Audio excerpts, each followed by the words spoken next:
लोकसेवा आयोगको तयारीलाई प्रभावकारी र नतिजामुखी बनाउनका लागि केही सटिक बुँदाहरू तल प्रस्तुत गर्दछु। 1. पाठ्यक्रम सिलेबसको गहिरो अध्ययन। सबैभन्दा पहिले आफूले परीक्षा दिन लागेको पदको नयाँ पाठ्यक्रम प्रिन्ट गरेर आफ्नो अध्ययन गर्ने ठाउँमा राख्नुहोस्। कुन खण्डबाट कति अङ्कको प्रश्न आउँछ र कस्ता विषयहरू पढ्नुपर्छ भन्ने स्पष्ट खाका तयार पार्नुहोस्। 2.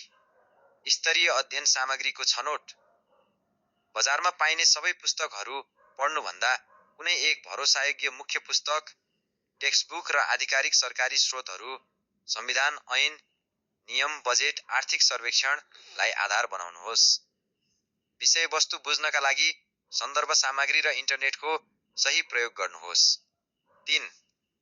समय तालिका र नियमितता। आफ्नो दैनिक कार्यतालिका अनुसार पढ्ने समय छुट्याउनुहोस्।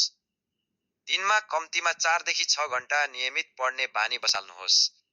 धेरै पढ्नुभन्दा पनि निरन्तरता दिनु ठूलो कुरा हो। 4. नोट बनाउने कला। पढेका कुराहरूलाई आफ्नै शब्दमा छोटो र बुदागत नोट बनाउनुहोस्।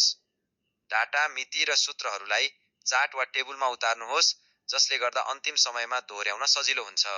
5. लेखन शैलीमा सुधार। लोकसेवामा जान्नु मात्र पर्याप्त हुँदैन, जानेका कुरालाई सफा र तार्किक रूपमा प्रस्तुत गर्नु उत्तिकै महत्त्वपूर्ण छ। उत्तर लेख्दा बुदागत रूपमा सान्दर्भिक शीर्षक र निष्कर्षसहित लेख्ने अभ्यास गर्नुहोस्।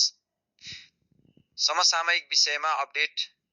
राष्ट्रिय तथा अन्तर्राष्ट्रिय घटनाक्रमका लागि नियमित रूपमा पत्र-पत्रिका, रेडियो वा टेलिभिजनका समाचारहरू पछ्याउनुहोस्।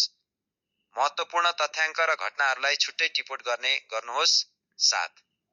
पुराना प्रश्नहरूको अभ्यास, पास्ट क्वेशन्स। विगतका वर्षहरूमा सोधिएका प्रश्नहरू हल गर्ने प्रयास गर्नुहोस्। यसले प्रश्नको प्रकृति बुझ्न र समय व्यवस्थापन, टाइम म्यानेजमेन्ट गर्न मद्दत पुर्याउँछ। 8. सकारात्मक सोच र धैर्यता।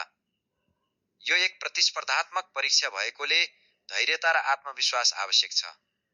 म सफल हुन्छु भन्ने सकारात्मक सोच राखेर तयारीमा जुट्नुहोस्। प्रो टिप: कुनै पनि विषय पढ्दा त्यसलाई कार्यक्षेत्रसँग जोडेर वा व्यावहारिक उदाहरणका साथ बुझ्ने प्रयास गर्नुहोस्। यसले उत्तरलाई मौलिक बनाउँछ।